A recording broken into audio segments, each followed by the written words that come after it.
고요한 밤, 도시의 심장부에서 가장 높이 솟은 베리타스 건설타워에 최상층은 그 자체로 하나의 왕국이었다. 그 왕국의 왕, 강태준 대표는 자신의 옥저인 최고급 가죽 의자에 앉아있지 않았다. 대신 그는 거대한 통유리창 앞에 서서 발 아래 보석처럼 흩뿌려진 도시의 야경을 등지고 있었다. 그의 앞에는 비서 윤유라가 와인잔을 든 채 그의 시선을 피하지 않고 마주보고 있었다. 두 사람 사이에는 단순한 상사와 부하 직원의 관계를 넘어선 위험하고도 농밀한 기류가 흐르고 있었다. 한서연은 엘리베이터의 차가운 금속벽에 등을 기댄 채 위로 솟구치는 숫자를 무표정하게 바라보고 있었다. 그녀의 하이힐 소리는 텅 빈 로비에서부터 이미 정적을 깨뜨리고 있었다. 평소라면 이 시간에 남편의 회사에 올 이유가 전혀 없었다. 하지만 오늘 밤 그녀의 내면에서 울리는 불길한 경고음은 무시하기에는 너무나도 컸다. 그것은 단순한 의심이 아니라 오랜 시간 함께한 사람만이 느낄 수 있는 확신에 가까운 직감이었다. 마침내 엘리베이터 문이 부드럽게 열리고 68층 대표이사 집무실이 있는 복도가 모습을 드러냈다. 복도는 값비싼 카펫이 깔려 있어 발소리마저 삼켜버렸지만 서연의 존재감은 그 고요함을 압도했다. 그녀는 망설임 없이 복도를 걸어 굳게 닫힌 집무실 문 앞에 섰다.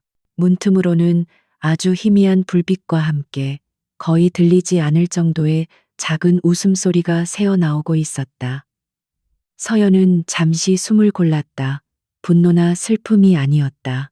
차갑게 식어버린 심장 위로 얼음처럼 날카로운 이성이 떠오르는 순간이었다. 그녀는 지문 인식기에 자신의 엄지손가락을 가져다 댔다. 그녀의 지문은 이 회사가 처음 세워질 때부터 최고 등급으로 등록되어 있었다. 삐빅하는 짧은 전자음과 함께 육중한 문이 소리 없이 열렸다. 그리고 서연의 눈앞에 그녀의 직감이 틀리지 않았음을 증명하는 장면이 펼쳐졌다. 남편 강태준이 비서 윤유라의 허리를 감싸 안고 그녀의 귓가에 무언가 속삭이고 있었다. 윤유라의 블라우스는 몇 개의 단추가 풀어져 있었고 테이블 위에는 와인병과 2개의 잔이 놓여 있었다. 문이 열리는 소리에 놀란 두 사람이 동시에 고개를 돌렸다. 강태준의 얼굴에는 당혹감과 짜증이 뒤섞인 표정이 스쳐 지나갔다. 윤유라의 눈은 순간적으로 토끼처럼 커졌다가 이내 도발적인 빛을 띠기 시작했다. 그들은 서연이 소리를 지르거나 울부짖거나 혹은 무언가를 집어 던질 것이라고 예상했을 것이다. 그것이 보통의 아내들이 보여주는 당연한 반응이었으니까. 하지만 서연은 그들의 예상을 완전히 벗어났다. 그녀는 문가에 서서 아무 말도 하지 않았다. 그저 차가운 시선으로 방 안을 천천히 훑어볼 뿐이었다. 그녀의 시선은 흐트러진 옷차림의 두 사람에게 잠시 머물렀다가 이내 책상 위에 놓인 서류들로 옮겨갔다. MA 관련 서류, 신규 프로젝트 기획안, 그리고 그녀가 알지 못하는 해외 법인의 이름이 적힌 문서까지. 그녀의 눈은 마치 스캐너처럼 그 모든 정보를 빠짐없이 담아내고 있었다. 그 침묵은 어떤 비명보다도 더 무겁게 두 사람을 짓눌렀다. 먼저 침묵을 깬 것은 강태준이었다. 그는 억지로 마른 웃음을 지으며 유라의 허리에서 손을 뗐다. 서연아, 이 시간에 어쩐 일이야? 미리 연락이라도 주지 그랬어. 윤 비서랑 새로 추진할 해외 사업 때문에 남아서 회의하고 있던 중이었어. 너무 몰두하다 보니 시간 가는 줄도 몰랐네. 그의 변명은 너무나도 서툴고 예측 가능해서 듣는 사람을 오히려 민망하게 만들 정도였다. 서연은 여전히 말이 없었다. 그녀는 천천히 방 안으로 걸어 들어왔다. 그녀의 발걸음은 우아했지만 마치 사형 집행인의 걸음처럼 무겁게 느껴졌다. 그녀는 책상으로 다가가 강태준이 변명거리로 삼았던 해외 사업 서류를 가볍게 들어 올렸다. 블루웨일 캐피탈. 싱가포르에 있는 페이퍼 컴퍼니 이름이군요. 베리타스의 자본으로 설립했는데 주주 명단에는 당신과 윤유라 씨의 이름만 있네요. 정말 흥미로운 해외 사업이겠어요. 그녀의 목소리는 얼음장처럼 차가웠지만 떨림은 전혀 없었다. 그 순간 강태준의 얼굴에서 거짓 웃음기가 완전히 사라졌다. 그는 자신의 가장 은밀한 비밀 중 하나를 아내가 아무렇지도 않게 꿰뚫어 보고 있다는 사실에 경악했다. 윤유라 역시 얼굴이 하얗게 질렸다. 그녀는 서연을 그저 집안일에만 신경 쓰는 순진한 사모님으로만 여겼다. 하지만 눈앞의 여자는 자신이 알던 사람과는 전혀 다른 냉철하고 위험한 존재였다. 서연은 서류를 다시 제자리에 내려놓았다. 그리고는 강태준과 윤유라를 번갈아 쳐다보았다. 그녀의 눈빛에는 더 이상 경멸이나 분노 같은 감정이 담겨 있지 않았다. 마치 가치 없는 사물을 보는 듯한 무심하고 공허한 시선이었다. 방해해서 미안하네요. 하던 회의 마저 끝내도록 하세요. 중요한 이야기 중이었을 텐데 그녀는 그렇게 말하며 몸을 돌렸다. 그녀의 너무나도 침착한 반응에 강태준은 오히려 불안감을 느꼈다. 이대로 그녀를 보내면 무언가 걷잡을 수 없는 일이 벌어질 것만 같았다. 그는 다급하게 서연의 팔을 붙잡았다. 잠깐만, 서연아, 이건 오해야. 당신이 생각하는 그런 게 아니라고. 그의 손길이 닿는 순간 서연은 얼음처럼 차가운 눈으로 자신의 팔을 내려다보았다. 그 시선에 담긴 혐오감에 태주는 저도 모르게 손을 놓치고 말았다.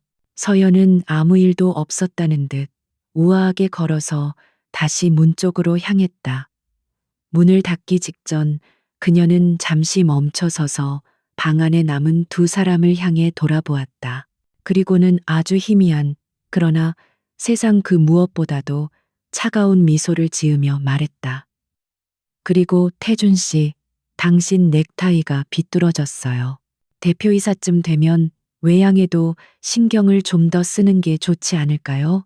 베리타스의 얼굴이니까. 그 말을 끝으로 문은 소리 없이 닫혔다.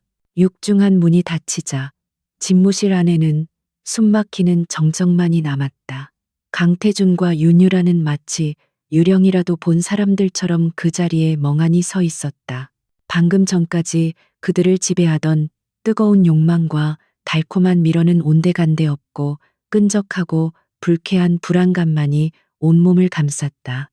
서연이 보여준 반응은 그들의 상식을 완전히 벗어나는 것이었다. 폭풍전야의 고요함. 그것이 지금 두 사람이 느끼는 감정을 가장 정확하게 표현하는 말이었다. 윤유라는 애써 침착함을 되찾으려 하며 강태준에게 다가갔다. 대표님, 괜찮으세요? 사모님께서 너무 놀라서 저러시는 걸 거예요. 내일 아침이면 정신 차리고 울고불고 매달릴 게 뻔해요. 너무 걱정 마세요. 그녀는 태준을 안심시키려 했지만 정작 그녀 자신의 목소리가 미세하게 떨리고 있었다. 그녀는 서연의 마지막 그 눈빛을 잊을 수가 없었다. 모든 것을 꿰뚫어 보고 모든 것을 경멸하는 듯한 그 공허한 눈빛을 강태준은 대답 대신 거칠게 넥타이를 풀어헤쳤다. 서연의 지적 때문이 아니었다. 무언가 목을 조르는 듯한 답답함 때문이었다. 그는 한서연이라는 여자를 지난 10년간 아내로 두고 살았다. 그녀는 언제나 조용하고 현명했으며 그의 뒤에서 묵묵히 내조하는 여자였다. 회사의 초기 자본금을 댄 것도 그녀의 집안이었고 그가 여러 번 위기에 처했을 때마다 현명한 조언으로 그를 구해준 것도 서연이었다. 하지만 그는 언제부턴가 그것을 당연하게 여기기 시작했다. 그는 자신의 성공이 온전히 자신의 능력 덕분이라고 믿었다. 서연은 그저 운 좋게 자신과 결혼한 장식품 같은 존재라고 생각했다. 그래서 젊고 야심 있는 윤유라에게 쉽게 빠져들었다. 유라는 그의 능력을 칭송하고 그의 야망을 부추겼다. 그에게 없는 것을 가진 것처럼 보이게 만드는 여자였다. 하지만 오늘 밤 그는 자신이 큰 착각을 하고 있었을지도 모른다는 생각을 처음으로 하게 되었다. 자신이 호랑이를 고양이로 착각하고 우리 안에 가둬두고 있었던 것은 아닐까. 아니, 유라 씨, 뭔가 잘못됐어. 강태준이 낮은 목소리로 말했다. 그의 목소리에는 이전에는 없었던 불안감이 짙게 배어 있었다. 저건 충격받은 사람의 반응이 아니야. 저건 모든 걸 준비하고 있던 사람의 반응에 가까워. 마치 오랫동안 기다려온 순간을 맞이한 사람처럼 그는 창가로 다가가 아래를 내려다보았다. 얼마 지나지 않아 건물 로비에서 한 여자가 걸어 나와 대기하고 있던 검은색 세단에 올라타는 모습이 보였다. 멀리서 봐도 한서연이었다. 그녀의 발걸음에는 조금의 흐트러짐도 없었다. 그 순간 강태준의 등줄기로 식은땀이 흘러내렸다. 그는 아내와의 결혼 생활이 끝났다는 것을 직감했다. 하지만 문제는 그것이 아니었다. 단순한 이혼으로 끝나지 않을 것이라는 불길한 예감이 그의 온몸을 덮쳐왔다. 오늘 밤 열린 이 문은 단순한 집무실 문이 아니었다. 그것은 자신이 공들여 쌓아 올린 왕국의 성문을 스스로 열어준 것과 같았다. 그리고 그 문으로 들어온 것은 복수의 여신이었다. 이제 곧 거대한 전쟁이 시작될 것이었다. 그날 밤 강태준의 집무실을 나온 한서연은 곧장 집으로 돌아오지 않았다. 그녀가 운전한 검은색 세단은 도심의 불빛을 뒤로하고 한적한 강변 도로를 따라 어둠 속으로 미끄러져 들어갔다. 차 안에는 어떤 음악도 흐르지 않았고 오직 타이어가 아스팔트를 스치는 소리와 그녀의 고른 숨소리만이 존재했다. 그녀는 울지 않았다. 분노에 몸을 떨지도 않았다.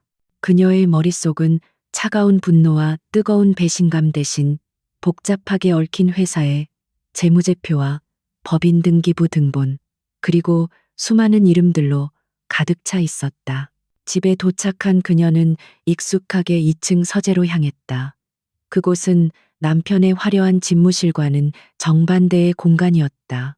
고풍스러운 원목 책장과 최소한의 가구들, 그리고 창가에 놓인 작은 난초, 화분이 전부였지만 이곳이야말로 한서연이라는 여자의 진짜 세계였다. 그녀는 컴퓨터를 켜고 몇 번의 망설임 없는 키보드 입력으로 암호화된 개인 서버에 접속했다. 화면에는 베리타스 건설의 내부망과 똑 닮은 인터페이스가 떠올랐지만 그것은 평범한 직원들은 결코 접근할 수 없는 관리자 위의 관리자, 즉 고스트 계정이었다. 이 계정은 회사를 처음 설립할 당시 만일의 사태를 대비해 그녀가 직접 설계한 비상 시스템이었다.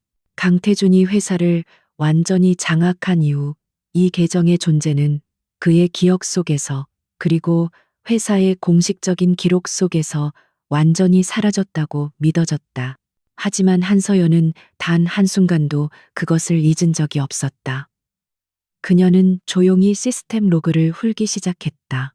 강태준과 윤유라가 블루웨일 캐피탈이라는 유령 회사를 통해 자금을 빼돌린 흔적은 빙산의 일각에 불과했다. 그녀의 손가락이 키보드 위에서 빠르게 움직였다. 지난 3년간의 모든 결제, 서류, 이메일, 심지어 삭제된 데이터까지 복원되며 화면 위로 폭포수처럼 쏟아져 내렸다. 강태준은 자신이 매우 영리하다고 생각했겠지만 그의 수법은 서연이 보기에는 너무나도 조잡하고 예측 가능한 것이었다. 그는 여러 개의 하청업체를 통해 공사비를 부풀리고 그 차액을 비자금으로 조성한 뒤 다시 여러 단계의 페이퍼 컴퍼니를 거쳐 돈 세탁을 하고 있었다. 윤유라는 그 과정에서 그의 충실한 공범자 역할을 수행했다. 다음 날 아침 강태준은 어젯밤에 불안감을 애써 감춘 채 평소처럼 출근했다. 그의 옆에는 보란듯이 윤유라가 서류를 챙기며 따라붙었다. 직원들은 두 사람의 미묘한 기류를 눈치챘지만 누구 하나 감히 입을 열지 못했다. 강태준은 자신의 왕국에서 모든 것이 여전히 자신의 통제하에 있다고 스스로를 세뇌했다. 한서연의 반응은 그저 충격으로 인한 일시적인 현실 부정일 뿐이라고, 곧 변호사를 통해 거에게 위자료를 요구하는 연락이 올 것이라고 결론 내렸다. 그는 자신의 법무팀장인 최 변호사를 호출했다. 최 변호사, 지금부터 내 아내 한서연 씨의 모든 경영 참여 권한을 정지시킬 방법을 찾아보게. 이사회 긴급 소집도 준비하고 어젯밤 회사에 무단으로 침입해서 기밀 서류를 뒤지려 했어. 이건 명백한 업무 방해 행위이자 회사에 대한 배신이야. 이 기회에 그녀가 가진 지분까지 완전히 정리해버릴 방법을 강구해봐. 그의 목소리에는 조급함과 잔인함이 섞여 있었다. 그는 선제 공격을 통해 상황의 주도권을 잡으려 했다. 윤유라는 그 모습을 만족스러운 미소로 지켜보았다. 그녀는 강태준을 부추겼다. 대표님, 아주 잘 생각하셨어요. 사모님께서 더 이상 회사실에 관여하게 둘 수는 없죠. 개인적인 감정으로 회사 전체를 위험에 빠뜨릴 수도 있으니까요. 이럴 때일수록 단호하게 행동하셔야 해요. 그녀는 이제 이 거대한 성의 새로운 여주인이 될 수 있다는 야망에 부풀어 있었다. 한서연이라는 존재는 곧 사라질 과거의 유령일 뿐이라고 굳게 믿었다. 하지만 그들이 모르는 사이 한서연의 보이지 않는 손은 이미 베리타스 성벽에 가장 약한 균열을 파고들고 있었다. 그녀는 고스트 계정을 통해 얻은 정보를 바탕으로 한 사람에게 은밀하게 연락을 취했다. 재무팀의 김 부장이었다. 그는 베리타스 건설의 창립 멤버 중 한 명으로 한서연의 아버지와도 인연이 깊은 인물이었다. 그는 강태준의 방식에 회의를 느끼고 있었지만 가족의 생계를 위해 어쩔 수 없이 침묵하고 있었다. 서연의 전화는 그의 개인 휴대폰으로 걸려왔다. 김 부장님, 저 서연이에요. 오랜만입니다. 그녀의 목소리는 지극히 평온했다. 김 부장은 순간 긴장했지만 이내 마음을 가다듬었다. 사모님, 오랜만입니다. 무슨 일이십니까? 그는 혹시라도 누가 들을까 주변을 살폈다. 서연은 본론으로 들어갔다. 다름이 아니라 예전에 제가 검토했던 해외 플랜트 사업 관련 자료들을 다시 한번 보고 싶어서요. 특히 2022년도 3분기 실적 보고서랑 당시 협력했던 글로벌 로지스틱스라는 회사와의 계약서 원본이 필요합니다. 김 부장은 즉시 그녀의 의도를 알아차렸다. 글로벌 로지스틱스는 강태준이 비자금을 조성하는 데 이용한 핵심 페이퍼 컴퍼니 중 하나였다. 공식적인 자료 요청이라면 당연히 거절해야 했고 강태준에게 보고해야 할 사안이었다. 하지만 그의 마음속에서는 오랫동안 억눌려왔던 정의감이 고개를 들었다. 그는 이 부패한 왕국이 무너져야 한다면 그 열쇠는 바로 한서연이 쥐고 있어야 한다고 생각했다. 알겠습니다, 사모님. 해당 자료들은 외부 반출이 금지된 S급 기밀 문서입니다. 하지만 제가 개인적으로 참고하기 위해 만들어둔 백업 파일이 있습니다. 오늘 저녁 안전한 경로를 통해 보내드리겠습니다. 그날 밤 서연의 이메일로 암호화된 파일 하나가 도착했다.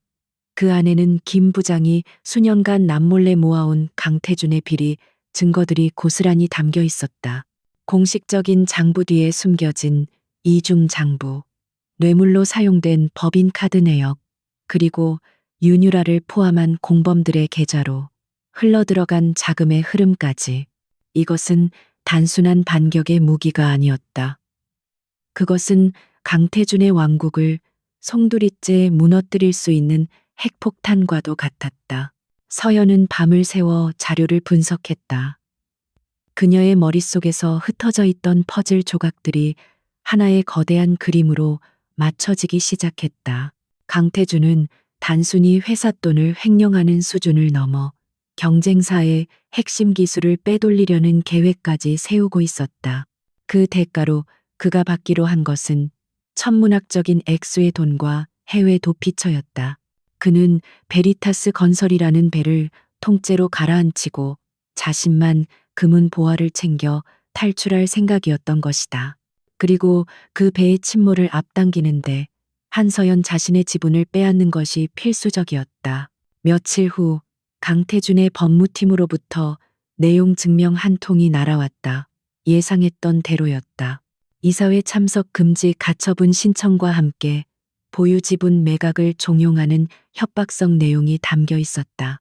만약 응하지 않을 경우 그녀의 정신적인 문제를 거론하며 경영권 분쟁 소송을 제기하겠다는 비열한 암시도 포함되어 있었다.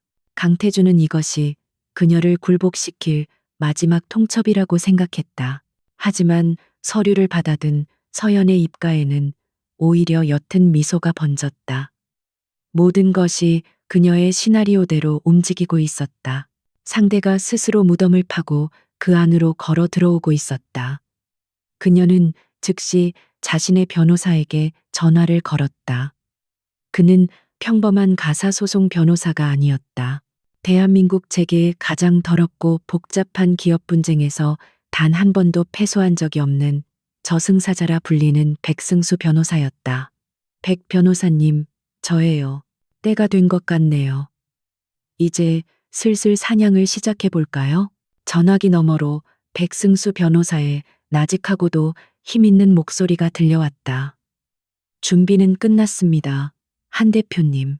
상대는 아직 우리가 손에 무엇을 들고 있는지 전혀 모르고 있을 겁니다. 이 게임 아주 재미있어지겠군요. 그들의 대화는 짧았지만 그 안에는 거대한 폭풍을 예고하는 팽팽한 긴장감이 감돌았다. 베리타스 건설이라는 화려한 성에 견고했던 벽에 이제 막 첫 번째 균열이 선명하게 새겨지고 있었다. 그 균열은 곧 성 전체를 무너뜨릴 거대한 붕괴의 시작이었다. 강태준이 보낸 법적 서류는 한서연의 서재 책상 위에 조용히 놓여 있었다. 그것은 협박이자 선전포고였지만 그녀에게는 오히려 상대가 움직이기 시작했다는 신호탄에 불과했다. 그녀는 그 서류에 즉각적으로 대응하는 대신 더 깊고 은밀한 곳에서부터 반격을 시작했다. 그녀의 첫 번째 목표는 강태준의 자금줄이자 그의 자신감의 원천인 베리타스 건설의 핵심 프로젝트들이었다. 그녀는 전면전을 벌이기 전에 적의 성벽을 떠받치는 기둥 몇 개를 먼저 흔들어 놓을 생각이었다. 변화는 아주 사소한 곳에서부터 시작되었다. 베트남에서 야심차게 추진 중이던 신도시 개발 프로젝트에 필요한 특수 강철 자재의 수입이 갑자기 보름이나 지연되었다. 이유는 세관의 전산 오류라는 지극히 평범한 것이었다. 하지만 그 오류 하나 때문에 현장의 공사는 중단되었고 하루에 수억 원에 달하는 손실이 발생하기 시작했다. 강태준은 보고를 받고 격노했지만 원인이 해외 세관에 있었기에 그가 할 수 있는 일은 독촉 전화를 퍼붓는 것뿐이었다. 그는 그것이 한서연의 계획된 공격이라고는 꿈에도 생각하지 못했다. 며칠 뒤 또 다른 문제가 터졌다. 국내 최대 규모의 공공기관 이전 사업 입찰에서 베리타스 건설은 단 0.1%의 근소한 차이로 경쟁사인 태성그룹에 패배했다. 베리타스가 제출한 입찰가는 마지막 순간까지 극비에 붙여졌지만 귀신이 고칼 노릇처럼 태성그룹은 정확히 그보다 한 발 앞선 가격을 써냈다. 내부 정보 유출이 의심되는 상황이었지만 보안팀의 조사에도 불구하고 아무런 흔적도 발견되지 않았다. 강태준은 회의실에서 서류를 집어던지며 소리를 질렀다. 내부에 쥐새끼가 있는 게 틀림없어. 당장 색출해내. 그의 분노는 애꿎은 임원들에게로 향했다. 그는 프로젝트 담당자들을 무능력하다고 몰아세웠고 보안팀을 해체 직전까지 몰고 갔다. 윤유라는 그의 옆에서 그의 분노에 기름을 부었다. 대표님, 이건 분명 사모님 쪽 짓이 틀림없어요. 어떻게든 회사를 흔들어서 대표님을 공경에 빠뜨리려는 속셈이에요. 그녀의 말은 태준의 의심을 확신으로 바꾸었다. 그는 한서연이 비열한 수법으로 자신의 발목을 잡고 있다고 단정했다. 하지만 증거가 없었다. 그를 더욱 미치게 만드는 것은 바로 그 점이었다. 강태준이 자신의 사무실에서 분노를 터뜨리고 있을 때 한서연은 서울의 한적한 북촌에 위치한 고풍스러운 찻집 청운제의 별실에 앉아 있었다. 그녀의 앞에는 백발이 성성하지만 눈빛 많은 청년처럼 형형한 노인이 조용히 찻잔을 들고 있었다. 그는 대한민국 재계의 거목이자 한때 강태준의 스승이었으며 지금은 가장 강력한 경쟁자인 명성그룹의 박진수 회장이었다. 박 회장은 한서연의 아버지가 살아계실 적부터 그녀를 아꼈던 아버지의 오랜 친구이기도 했다. 오랜만이구나, 서연아. 얼굴이 많이 단단해졌어. 박 회장이 낮은 목소리로 말했다. 그의 시선은 단순한 안부를 묻는 것을 넘어 그녀의 내면을 꿰뚫어 보는 듯한 깊이를 담고 있었다. 서연은 옅은 미소와 함께 고개를 숙였다. 회장님께서도 여전히 정정하셔서 다행입니다. 건강은 어떠신지요? 형식적인 인사가 오갔지만 방 안의 공기는 결코 가볍지 않았다. 두 사람 모두 오늘 이 만남이 단순한 다과회가 아님을 알고 있었다. 박 회장은 찻잔을 내려놓고 본론으로 들어갔다. 요즘 베리타스에 좋지 않은 소문이 들리더구나. 강태준 그 친구 너무 높이 날아오르다 보니 제 날개가 타들어가는 줄도 모르는 모양이야. 그의 말에는 씁쓸함과 안타까움이 섞여 있었다. 그는 한때 강태준의 재능을 높이 평가하고 자신의 후계자 중 한 명으로까지 생각했었다. 하지만 권력에 취해 변해가는 그의 모습을 보며 일찌감치 관계를 정리했다. 서연은 조용히 입을 열었다. 회장님 말씀이 맞습니다. 지금 베리타스는 겉보기에는 화려하지만 속은 이미 심하게 골마 들어가고 있습니다. 그리고 그 상처는 곧 터져 나올 겁니다. 그녀는 자신이 가진 패를 모두 보여주지 않았다. 대신 박 회장이 스스로 상황의 심각성을 깨닫게 만들었다. 그녀는 강태준의 횡령이나 배임 같은 구체적인 증거를 언급하는 대신 회사의 방향성과 미래 가치에 대해 이야기했다. 강 대표는 단기적인 이익을 위해 회사의 백년대계를 망가뜨리고 있습니다. 핵심 기술 인력들이 경쟁사로 빠져나가고 있고 무리한 M&A로 재무 건전성은 최악으로 치닫고 있죠. 이대로 가다간 베리타스는 머지않아 속빈 강정이 되어 시장의 매물로 나오게 될 겁니다.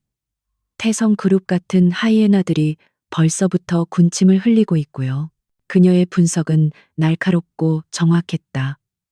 그것은 개인적인 원한을 가진 아내의 하소연이 아니라 회사의 미래를 걱정하는 냉철한 전략가의 진단이었다. 박 회장은 잠자코 그녀의 말을 들었다. 그의 눈빛이 조금씩 변하고 있었다. 그는 한서연이라는 여자를 다시 보게 되었다. 그저 좋은 집안에서 곱게 자란 현모양처가 아니었다. 그녀는 시장의 흐름을 읽고 기업의 본질을 꿰뚫어 보는 통찰력을 가지고 있었다. 오히려 야망의 눈이 먼 강태준보다 훨씬 뛰어난 경영자의 자질을 갖추고 있었다. 그래서 네가 생각하는 그림은 무엇이냐? 박 회장이 마침내 물었다. 그의 목소리에는 시험하는 듯한 기색이 담겨 있었다. 서연은 기다렸다는 듯이 대답했다. 저는 베리타스를 지키고 싶습니다. 아버님과 회장님, 그리고 수많은 직원들의 땀과 노력이 깃든 이 회사가 한 사람의 탐욕 때문에 무너지는 것을 보고 있을 수만은 없습니다. 저는 강 대표를 맡고 회사를 정상으로 되돌려 놓을 생각입니다. 그녀의 목소리에는 흔들림 없는 결의가 담겨 있었다.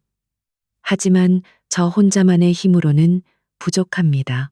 강 대표는 이미 이 사회 대부분을 자신의 사람들로 채워놓았고 언론과 정계에도 깊은 연주를 가지고 있습니다. 저에게는 회장님의 지지가 필요합니다. 그것은 도움을 구걸하는 요청이 아니었다. 동등한 위치에서의 동맹 제안이었다. 박 회장은 잠시 눈을 감고 생각에 잠겼다. 강태준을 무너뜨리는 것은 그에게도 나쁘지 않은 일이었다. 시장의 무법자를 정리하고 오랜 라이벌이었던 베리타스를 자신의 영향력 아래에 둘 수 있는 절호의 기회였다. 하지만 섣불리 움직였다가 실패할 경우 그 역시 적지 않은 타격을 입을 수 있었다. 중요한 것은 한서연이 이 싸움에서 이길 수 있는 확실한 무기를 가지고 있느냐였다. 내 손에 들고 있는 칼이 얼마나 날카로운지 내게 증명해 보일 수 있겠느냐. 박 회장이 눈을 뜨며 물었다. 서연은 말없이 가방에서 작은 USB 하나를 꺼내 테이블 위로 조용히 밀었다. 이 안에는 칼이 아니라 성을 무너뜨릴 수 있는 대포가 들어 있습니다. 하지만 저는 이 대포를 혼자 쏘고 싶지 않습니다. 명분이 필요하고 전쟁 후에 폐허를 재건할 동지도 필요합니다. 회장님께서 그 명분과 동지가 되어 주십시오. 박 회장은 USB를 집어들지 않았다. 그는 그저 서연의 눈을 깊이 들여다볼 뿐이었다. 그녀의 눈에서는 더 이상 과거의 유순함을 찾아볼 수 없었다. 그 자리에는 강한 의지와 냉철한 지성, 그리고 모든 것을 걸고 싸울 준비가 된 전사의 빛이 번뜩이고 있었다. 박 회장은 마침내 희미하게 미소 지었다. 그는 올바른 선택을 내렸다는 것을 직감했다. 알겠다. 이 늙은이가 너의 바람막이가 되어주마. 대신 네가 이긴 후에 베리타스를 어떻게 이끌어 나갈 것인지 그 청사진을 내게 보여야 할 것이다. 그들의 동맹은 그렇게 조용히, 그러나 그 어떤 계약서보다도 단단하게 맺어졌다. 찻집을 나서는 서연의 발걸음은 이전보다 한결 가볍고 자신감에 차 있었다. 그녀는 천군만마를 얻었다. 이제 남은 것은 강태준이 스스로 무너질 무대를 만들어주는 것뿐이었다. 그리고 그 무대는 머지않아 강태준 자신이 직접 소집하게 될 것이었다. 불안과 분노에 잠식된 왕은 결국 자신의 손으로 성문을 열어젖히게 될 운명이었으니까. 바람은 이제 막 방향을 바꾸기 시작했을 뿐이었다. 박진수 회장과의 만남 이후 한서연의 행보는 더욱 대담하고 정교해졌다. 그녀는 강태준이 예상하는 법적 공방이나 감정적인 싸움의 장으로 들어가지 않았다. 대신 그녀는 그가 가장 자신 있어 하고 동시에 가장 취약한 부분인 여론이라는 거대한 바다에 작은 돌멩이 하나를 던졌다. 그 돌멩이는 작았지만 그로 인해 퍼져나갈 파문은 누구도 예상하지 못할 만큼 거대할 것이었다. 그녀는 대한민국에서 가장 집요하고 정직하기로 소문난 탐사보도 전문 기자 이진우에게 익명의 메일 한 통을 보냈다. 메일의 내용은 길지 않았다. 강태준 대표의 미술품 사랑, 그 이면에 감춰진 진실, 갤러리 라메르의 자금 흐름을 추적해 보시길. 첨부된 파일에는 갤러리 법인 등기부 등본과 지난 2년간 베리타스 건설이 해당 갤러리에서 구매한 미술품 목록, 그리고 그 대금이 비정상적으로 부풀려져 있다는 것을 암시하는 몇 개의 내부 자료가 들어 있었다. 그것은 김 부장이 건네준 방대한 자료 중 가장 작고 연결고리가 약해 보이는 부분이었다. 하지만 그렇기에 강태준의 허를 찌르기에 가장 효과적인 미끼였다. 이진우 기자는 처음에는 반신반의했다. 대기업 총수에 대한 음해성 제보는 하루에도 수십 통씩 쏟아졌기 때문이다. 하지만 그는 제보자가 보내온 자료의 날카로움을 본능적으로 감지했다. 그는 며칠간의 끈질긴 취재 끝에 갤러리 라메르가 윤유라의 이모 명의로 운영되는 위장 갤러리이며 베리타스 건설이 이곳을 통해 비자금을 조성하고 로비 자금으로 사용해 왔다는 충격적인 사실을 밝혀냈다. 미술품 거래는 비자금 세탁의 가장 고전적이면서도 효과적인 방법이었다. 일주일 뒤 이진우 기자의 단독 보도가 한 인터넷 언론사의 헤드라인을 장식했다. 단독 베리타스 건설 강태준 대표, 비서 가족 갤러리 통해 수십억 원대 비자금 조성 의혹. 기사는 순식간에 모든 포털 사이트의 메인을 점령했고 여론은 들끓기 시작했다. 대중들은 유능하고 혁신적인 젊은 경영자로 알려졌던 강태준의 위선적인 모습에 분노했다. 특히 비서가족이라는 키워드는 대중의 상상력을 자극하며 사건을 더욱 선정적으로 몰고 갔다. 그날 아침 베리타스 건설의 주가는 개장과 동시에 폭락했다. 회사의 홍보팀은 빗발치는 기자들의 전화에 아무런 답변도 내놓지 못한 채 우왕좌왕했다. 강태준은 자신의 집무실에서 태블릿 PC로 기사를 읽으며 믿을 수 없다는 듯이 화면을 노려보았다. 그의 얼굴은 분노로 시뻘겋게 달아올랐다가 이내 핏기 없이 하얗게 변했다. 갤러리 라메르는 그의 수많은 비자금 창구 중 하나에 불과했다. 하지만 어떻게 이토록 정확하게 찾아내 공격할 수 있었을까? 한서연, 감히. 그는 이를 갈며 태블릿을 책상 위로 집어 던졌다. 액정이 거미줄처럼 갈라지며 화면이 꺼졌다. 그의 머릿속에는 다른 용의자가 떠오르지 않았다. 이것은 분명 내부자의 소행이었고 자신에게 원한을 품고 이 모든 정보에 접근할 수 있는 사람은 오직 한서연뿐이었다. 그는 그녀가 이혼 소송에서 유리한 고지를 점하기 위해 이런 비열한 짓을 벌였다고 확신했다. 그는 그녀의 침착함 뒤에 이토록 무서운 독이 숨겨져 있을 줄은 상상도 못했다. 윤유라는 창백한 얼굴로 그의 옆에 서 있었다. 기사에 자신의 이모 이름이 거론된 이상 그녀 역시 이번 스캔들의 중심에서 자유로울 수 없었다. 그녀는 두려움에 떨면서도 강태준을 더욱 자극했다. 대표님, 이대로 당하고만 있을 순 없어요. 이건 명백한 명예훼손이고 영업 방해예요. 사모님께서 회사를 얼마나 위험에 빠뜨리고 있는지 모든 사람들에게 알려야 해요. 더 이상 자비는 필요 없어요. 뿌리째 뽑아버려야 해요. 그녀의 속삭임은 독처럼 강태준의 이성을 마비시켰다. 궁지에 몰린 쥐는 더 사납게 발악하는 법이다. 그는 즉시 법무팀과 홍보팀을 소집해 긴급 대책 회의를 열었다. 하지만 뾰족한 수가 없었다. 기사의 내용은 너무나도 구체적이고 사실에 가까워서 어설픈 변명은 오히려 의혹을 키울 뿐이었다. 주주들의 항의 전화가 빗발쳤고 투자자들은 등을 돌리기 시작했다. 그가 공들여 쌓아 올린 완벽한 리더의 가면이 대중 앞에서 산산조각 나고 있었다. 그 순간 강태준은 이 모든 혼란을 단번에 정리할 수 있는 유일한 방법을 떠올렸다. 그것은 바로 한서연이라는 문제의 근원을 회사에서 완전히 제거해버리는 것이었다. 그녀가 가진 이사직과 약간의 지분이 지금 이 모든 사태의 빌미가 되고 있었다. 그녀를 회사와 무관한 사람으로 만든다면 그녀의 모든 주장은 그저 원한을 품은 전처의 거짓 폭로로 치부될 수 있을 터였다. 그는 이것이 유일한 탈출구이자 가장 확실한 반격이라고 믿었다. 최 변호사, 당장 임시 주주총회 소집을 준비하게 강태준이 싸늘하게 명령했다. 회의실의 모든 임원들이 숨을 죽였다. 임시 주주총회는 회사의 명운을 가를 중대한 사안이 있을 때만 열리는 최후의 수단이었다. 안건은 한서연 이사 해임 및 회사 경영에 심각한 해를 끼친 행위에 대한 책임 추궁으로 올리게. 그녀가 개인적인 감정으로 어떻게 회사를 망가뜨리고 있는지 모든 주주들 앞에서 낱낱이 밝혀주겠어. 그리고 그녀가 가진 지분마저 합법적으로 빼앗아 올 방법을 찾아봐. 이 전쟁 내가 끝내겠네. 그의 결정은 독단적이고 위험했다.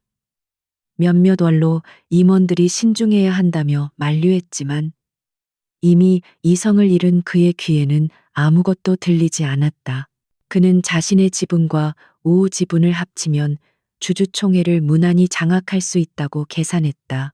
그는 한서연이 법정에 서는 대신 자신이 만든 무대인 주주총회장으로 끌려 나오게 될 것이라고 생각하며 비열한 미소를 지었다. 그곳에서 그는 그녀를 완전히 매장시켜버릴 생각이었다. 며칠 후 한서연에게 임시 주주총회 소집 통지서가 등기 우편으로 도착했다. 통지서에는 그녀를 파렴치한 배신자로 몰아가는 온갖 거짓 명분들이 가득했다. 백승수 변호사는 통지서를 검토하며 혀를 찼다. 상대가 스스로 무덤을 팠군요. 우리가 그들을 법정으로 끌어내려면 몇 달이 걸릴 수도 있었는데 자기 발로 가장 완벽한 심판의 무대를 만들어 주었습니다. 모든 증거를 모든 주주와 언론 앞에서 한 번에 공개할 수 있는 최고의 기회입니다. 서연은 창밖을 바라보며 조용히 고개를 끄덕였다. 그녀의 표정에는 긴장감이나 두려움 대신 오랜 기다림 끝에 마침내 결전의 날이 다가왔다는 차분한 확신이 서려 있었다. 강태주는 그녀를 궁지로 몰아넣었다고 생각하겠지만 사실은 그 반대였다. 그녀가 던진 작은 돌멩이에 놀란 그가 스스로 성벽 위로 올라와 모두가 보는 앞에서 자신을 겨누고 있는 대포의 사정거리 안으로 들어와 준 것이었다. 네, 백 변호사님. 무대는 준비되었으니 이제 우리가 할 일은 이 연극의 마지막 막을 화려하게 장식하는 것뿐이겠죠. 관객들이 절대 잊지 못할 그런 결말로요. 그녀의 목소리는 낮고 조용했지만 그 안에는 곧 불어 닥칠 폭풍의 모든 힘이 응축되어 있었다. 강태준이 자신의 승리를 확신하며 칼을 갈고 있는 동안 그녀는 이미 그의 심장을 겨누고 있는 거대한 창을 손에 쥐고 있었다. 이제 남은 것은 주주총회의 문이 열리고 심판의 막이 오르는 것을 기다리는 것뿐이었다. 그날 한 사람의 가면이 완전히 벗겨지고 새로운 주인이 자신의 권리를 되찾게 될 것이었다. 임시 주주총회가 열리는 날 베리타스 건설 타워의 대회의실은 이른 아침부터 팽팽한 긴장감으로 가득 찼다.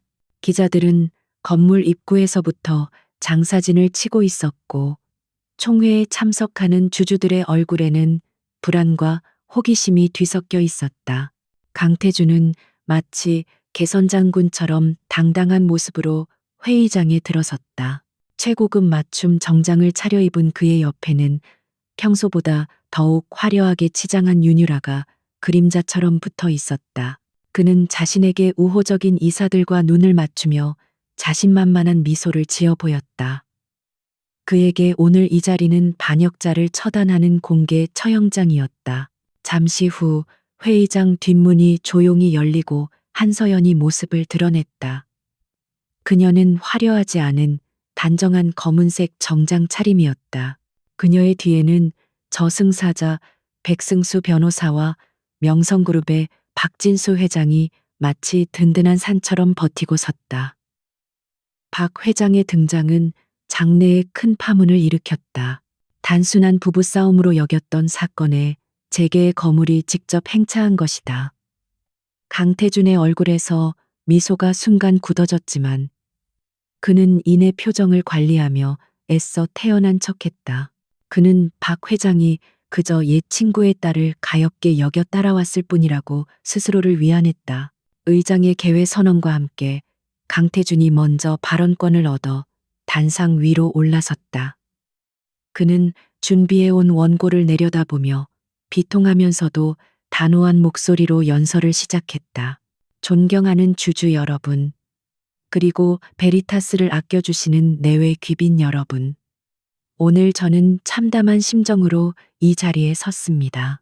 제 아내이자 이 회사의 이사인 한서연 씨가 개인적인 감정을 앞세워 회사의 근간을 흔드는 용납할 수 없는 행위를 저질렀기 때문입니다.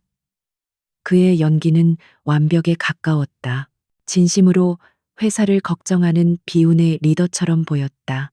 그는 최근 벌어진 프로젝트 지연과 공공사업 입찰 실패를 모두 한서연의 탓으로 돌렸다.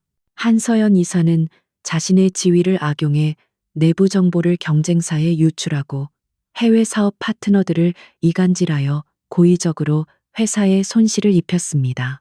얼마 전 언론에 보도된 저에 대한 음해성 기사 역시 그녀가 불순한 의도를 가지고 조작한 것입니다. 이것은 남편에 대한 배신을 넘어 주주 여러분 모두에 대한 명백한 배임 행위입니다. 장내가 술렁이기 시작했다. 그의 주장은 구체적이었고 그의 목소리에는 분노와 설득력이 실려 있었다. 그는 연설의 마지막에 감정에 호소하는 카드를 꺼내 들었다. 저는 지난 10년간 이 회사를 위해 제 모든 것을 바쳤습니다. 하지만 이제 더 이상 회사의 이익을 해치는 내부의 적을 좌시할 수 없습니다. 주주 여러분, 부디 현명한 판단을 내려주십시오. 한서연 이사를 즉각 해임하고 그녀의 모든 권한을 박탈하여 베리타스를 위기에서 구해 주십시오. 그의 연설이 끝나자 미리 포섭된 이사들을 중심으로 박수갈채가 터져나왔다. 분위기는 완전히 강태준에게 넘어간 듯 보였다. 의장이 해임안 표결을 선언하려는 순간이었다. 의장님, 잠시만요. 차갑고 조용한 목소리가 장내의 모든 소음을 단번에 잠재웠다. 모두의 시선이 회의장 한쪽에 조용히 앉아있던 한서연에게로 쏠렸다. 그녀는 천천히 자리에서 일어나 단상을 향해 걸어갔다. 그녀의 발걸음에는 어떤 망설임이나 두려움도 없었다. 강태준은 경멸 어린 시선으로 그녀를 쳐다보았다. 어차피 변명밖에 할 수 없을 것이라고 생각했다. 한서연 씨, 여기서 더 이상 무슨 말을 하려는 겁니까? 추하게 굴지 말고 깨끗이 물러나시죠. 서연은 그를 무시하고 단상 중앙에 섰다. 그녀는 주주들을 향해 깊이 고개를 숙인 뒤 마이크를 잡았다. 존경하는 주주 여러분, 오늘 이 불미스러운 일로 심려를 끼쳐드린 점 진심으로 사과드립니다. 강태준 대표의 주장은 사실이 아닙니다. 오히려 그 반대입니다. 진정한 배신자는 제가 아니라 바로 저 사람, 강태준 대표입니다. 그녀의 목소리는 작았지만 회의실 전체를 압도하는 힘이 있었다. 그녀는 백승수 변호사에게 눈짓을 보냈고 백 변호사는 노트북을 조작했다. 회의장 정면에 설치된 거대한 스크린이 환하게 켜졌다. 지금부터 여러분께 진실을 보여드리겠습니다. 스크린에 처음 나타난 것은 블루웨일 캐피탈의 법인 등기부 등본과 자금 흐름도였다. 서연의 차분한 설명이 이어졌다. 이 회사는 강 대표와 윤유라 비서가 홍콩에 설립한 유령 회사입니다. 지난 3년간 베트남 신도시 프로젝트를 포함한 여러 해외 사업에서 부풀려진 공사비 중 약 780억 원이 이 계좌로 흘러 들어갔습니다. 스크린에는 수많은 계좌, 이체 내역과 송금 기록이 빼곡하게 나타났다. 주주들의 입에서 경악의 탄성이 터져 나왔다. 강태준의 얼굴이 하얗게 질리기 시작했다. 거짓말, 저건 전부 조작된 자료야. 그가 소리쳤지만 서연은 아랑곳하지 않고 다음 자료를 화면에 띄웠다. 그것은 갤러리 라메르의 거래 내역과 윤유라의 이모 명의로 된 차명 계좌들이었다. 언론에 보도된 비자금은 빙산의 일각에 불과합니다. 강 대표는 이 갤러리를 통해 수백억 원의 회사 돈을 빼돌려 정관계 인사들에게 뇌물로 상납하고 개인적인 사치를 즐기는 데 사용했습니다. 스크린에는 그가 윤유라에게 사준 고가의 보석과 해외 부동산 계약서까지 증거로 제시되었다. 분위기는 순식간에 역전되었다. 주주들은 더 이상 술렁이지 않았다. 그들의 얼굴에는 차가운 분노가 서리기 시작했다.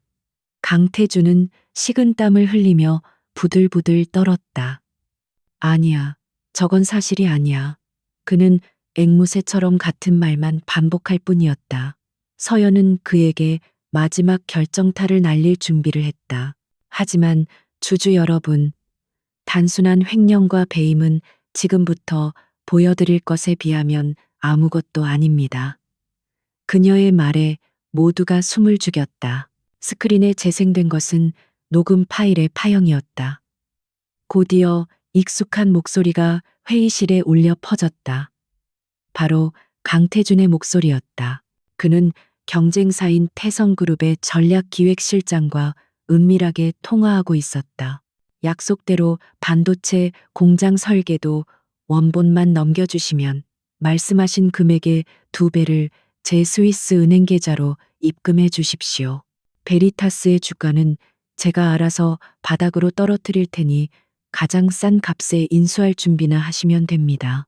한서연의 지분만 처리되면 모든 것은 계획대로 진행될 겁니다. 녹취가 끝나자 회의실은 마치 시간이 멈춘 듯한 정적에 휩싸였다. 자신의 회사를 팔아넘기려 한 CEO의 목소리를 들은 주주들은 충격과 분노로 할 말을 잃었다. 강태준은 완전히 넋이 나간 표정으로 스크린을 바라보았다. 그는 자신이 언제 어디서 저런 통화를 했는지조차 기억나지 않았다.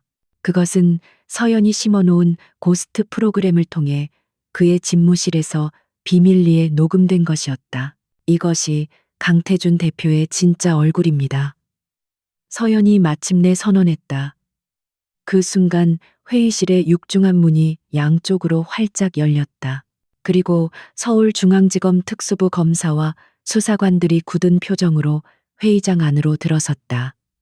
강태준과 윤유라는 물론 그 자리에 있던 모든 사람들이 얼어붙었다. 검사가 강태준 앞으로 다가가 차가운 목소리로 말했다.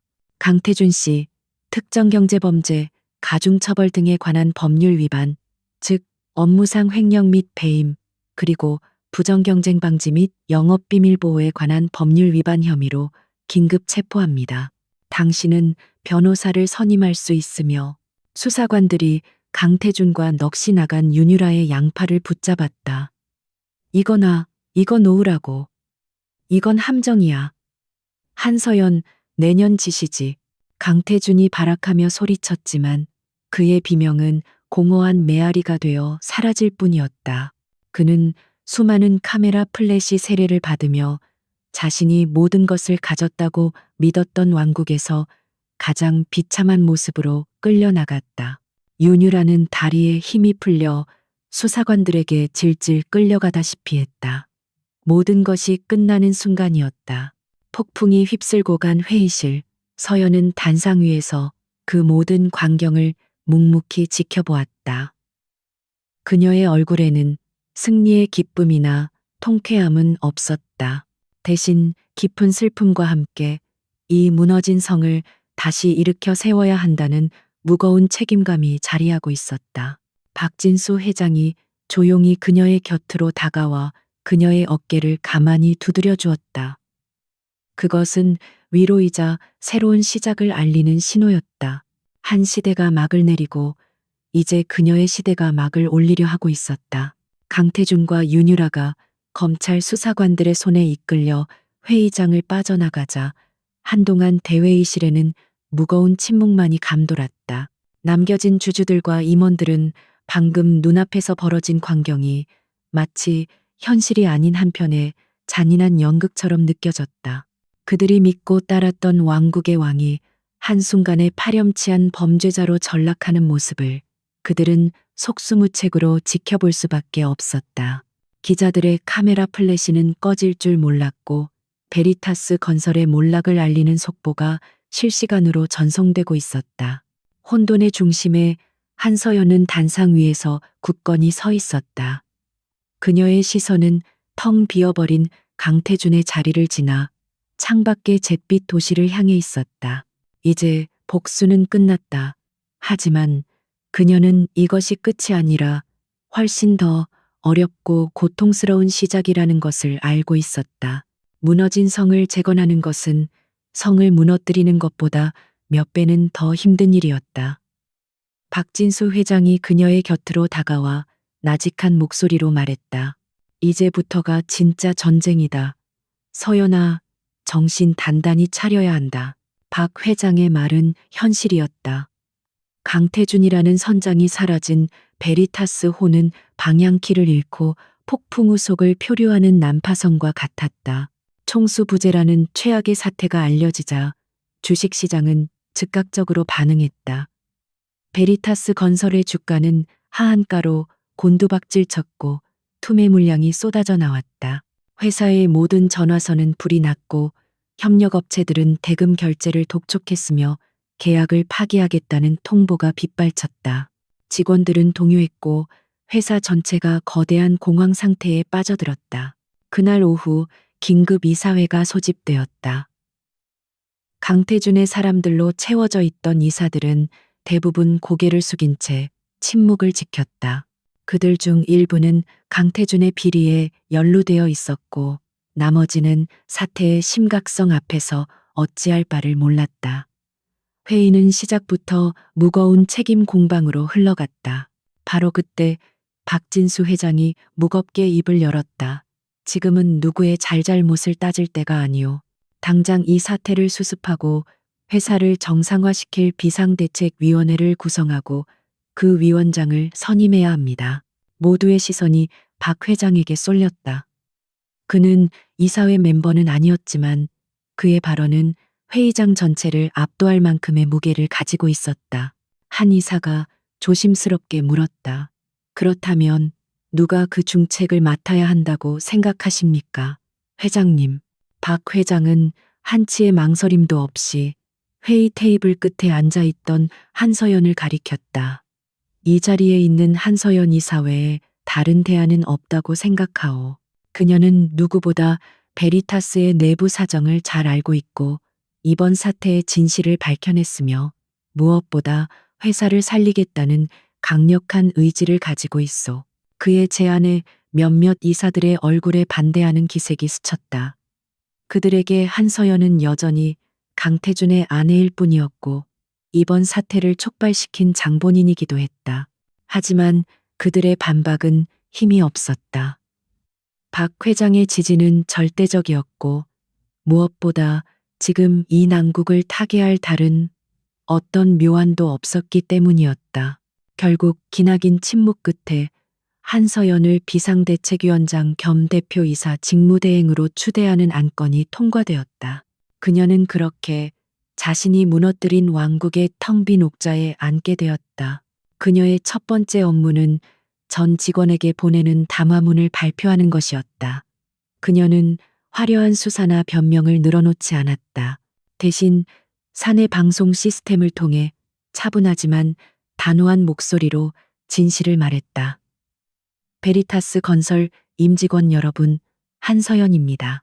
먼저 이번 일로 여러분이 겪었을 충격과 불안에 대해 깊은 사죄의 말씀을 드립니다. 회사는 창사 이래 가장 큰 위기를 맞았습니다. 하지만 저는 이 위기가 끝이 아니라 우리가 다시 태어날 수 있는 마지막 기회라고 믿습니다. 그녀는 강태준의 비리를 명확히 밝혔지만 그의 죄를 모든 임직원의 책임으로 돌리지 않았다. 잘못은 소수의 부패한 리더십에 있습니다. 묵묵히 자신의 자리에서 땀 흘려온 여러분에게는 죄가 없습니다. 저는 오늘부로 대표이사 직무대행으로서 이 썩은 부분을 완전히 도려내고 회사를 투명하고 건강한 조직으로 재건하는데 제 모든 것을 걸겠습니다. 부디 저를 믿고 각자의 자리에서 흔들림 없이 업무에 임해 주십시오. 함께 이 위기를 극복해 나갑시다. 그녀의 진심 어린 목소리는 불안에 떨던 직원들의 마음을 조금씩 움직이기 시작했다. 물론 하루아침에 모든 신뢰가 회복될 수는 없었다. 하지만 적어도 회사가 이대로 침몰하지는 않을 것이라는 새로운 리더가 모든 책임을 지고 사태를 수습하려 한다는 믿음을 주었다. 그녀는 즉시 재무팀장이 된 김 부장을 필두로 새로운 비상 경영팀을 꾸렸고 밤낮을 가리지 않고 회사의 재정 상태를 파악하고 자금 흐름을 재점검했다. 가장 시급한 문제는 당장 만기가 돌아오는 수천억 원대의 어음과 은행 대출이었다. 은행들은 베리타스의 신용 등급이 추락하자마자 대출금 회수에 나설 준비를 하고 있었다. 만약 은행들이 등을 돌리면 회사는 그 즉시 흑자도산의 위기에 처할 터였다. 서연은 직접 채권단 은행장들을 만나기 위해 여의도로 향했다. 냉랭한 분위기의 회의실.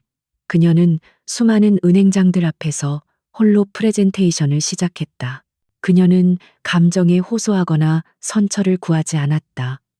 대신 그녀는 철저하게 분석한 데이터와 구체적인 회생 계획을 제시했다. 현재 베리타스가 보유한 자산과 수주 잔고를 고려할 때 유동성 위기만 넘긴다면 충분히 회생 가능합니다. 저는 불필요한 자산을 매각하고 수익성이 낮은 사업을 과감히 정리하여 부채 비율을 획기적으로 낮출 것입니다. 또한 박진수 회장님의 명성그룹으로부터 긴급 운영 자금 수여를 약속받았습니다. 부디 저희에게 3개월의 시간만 주십시오. 3개월 안에 베리타스는 다시 일어설 것입니다. 그녀의 논리 정연한 설명과 자신감 있는 태도에 회의적이었던 은행장들의 눈빛이 조금씩 바뀌기 시작했다. 특히 재계의 신망이 두터운 박진수 회장의 이름이 거론되자 회의장의 분위기는 급격하게 반전되었다. 그들은 한서연이라는 여성이 단순히 복수에 눈이 먼 전처가 아니라 냉철한 판단력과 위기 관리 능력을 갖춘 준비된 리더라는 사실을 깨닫기 시작했다.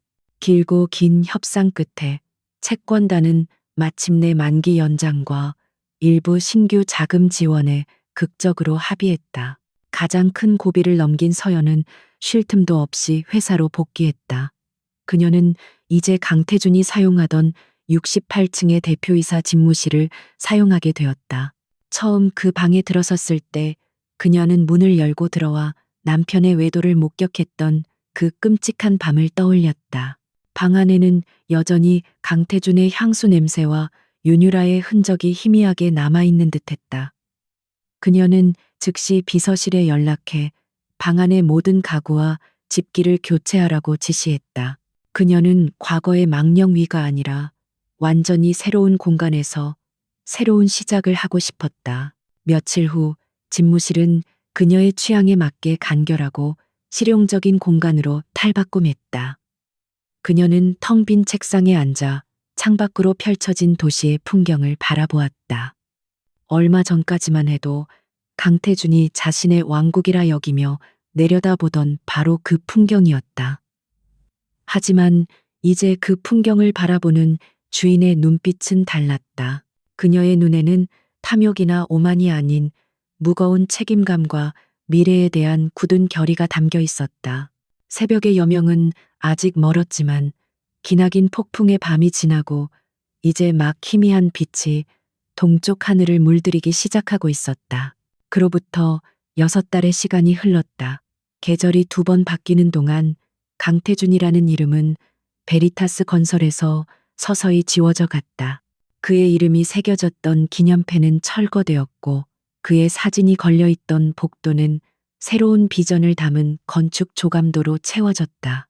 한때 대한민국을 떠들썩하게 했던 총수 구속 사태의 광풍은 점차 잦아들었고 그 폐허 위에서 베리타스 건설은 놀라운 속도로 제 모습을 되찾아가고 있었다.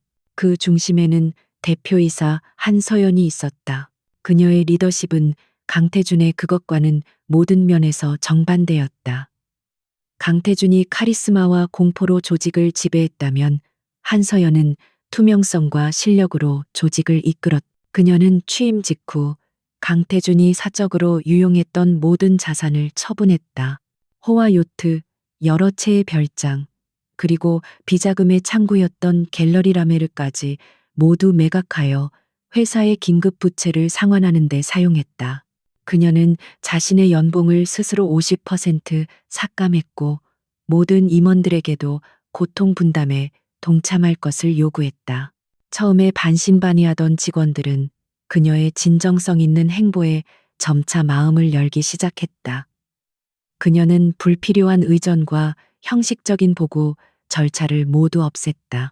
대신 실무자들이 자유롭게 의견을 낼 수 있는 타운홀 미팅을 정기적으로 개최하고 우수한 아이디어를 가진 젊은 직원들을 과감하게 발탁하여 프로젝트의 책임자로 임명했다. 회사의 분위기는 눈에 띄게 달라졌다. 권위주의적인 상명하복 문화가 사라진 자리에는 수평적인 소통과 창의적인 열정이 싹트기 시작했다. 재무팀장에서 기획조정실장으로 승진한 김 실장은 어느 날 그녀의 집무실을 찾아와 감격에 찬 목소리로 보고했다. 대표님, 3분기 실적이 나왔습니다. 매출은 작년 동기 대비 소폭 하락했지만 영업이익률은 오히려 12%나 상승했습니다. 불필요한 비용을 줄이고 핵심 사업에 집중한 결과입니다. 주가도 6개월 만에 폭락 이전 수준의 80%까지 회복했습니다. 이건 기적입니다. 그의 눈가에는 옅은 물기마저 서려 있었다. 서연은 보고서를 검토하며 담담하게 미소 지었다. 기적이 아니라 당연한 결과입니다. 회사는 원래 있어야 할 제자리로 돌아가고 있는 것뿐이에요. 김 실장님을 비롯한 모든 임직원 여러분이 각자의 자리에서 최선을 다해준 덕분입니다.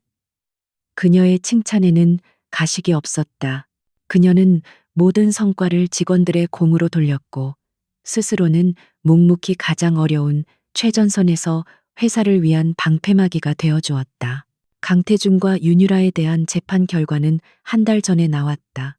두 사람은 수천억 원대의 횡령 및 배임, 영업 비밀 유출 등의 혐의가 모두 인정되어 각각 징역 15년과 7년이라는 중형을 선고받았다. 법정을 나서던 강태준은 끝까지 자신의 죄를 뉘우치지 않고 카메라를 향해 모든 것이 한서연의 음모라고 소리쳤다. 하지만 이제 그의 말에 귀를 기울이는 사람은 아무도 없었다. 대중들은 이미 진실을 알고 있었고 그는 그저 몰락한 독재자의 마지막 발악으로 치부될 뿐이었다. 그녀와 강태준의 이혼 역시 재판 결과와 함께 완벽하게 마무리되었다. 그녀는 위자료 한 푼 받지 않았다. 대신 강태준이 보유하고 있던 베리타스 건설의 지분 전부를 양도받는 것으로 모든 법적 관계를 정리했다. 그녀가 처음부터 원했던 것은 돈이 아니었다. 그녀는 자신과 아버지의 피와 땀이 서린 회사의 정당한 주인이 되기를 원했을 뿐이다.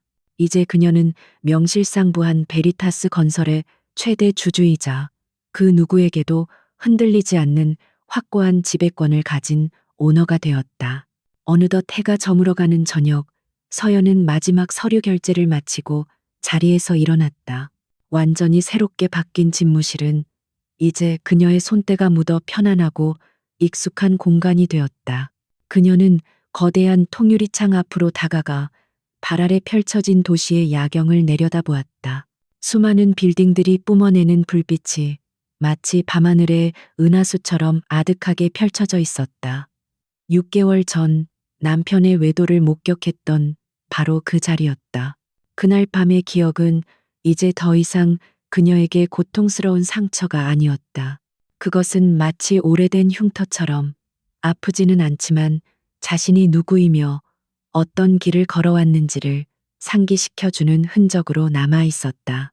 그녀는 그날 밤 세상의 전부라 믿었던 남편과 행복했던 결혼 생활의 허상을 동시에 잃었다.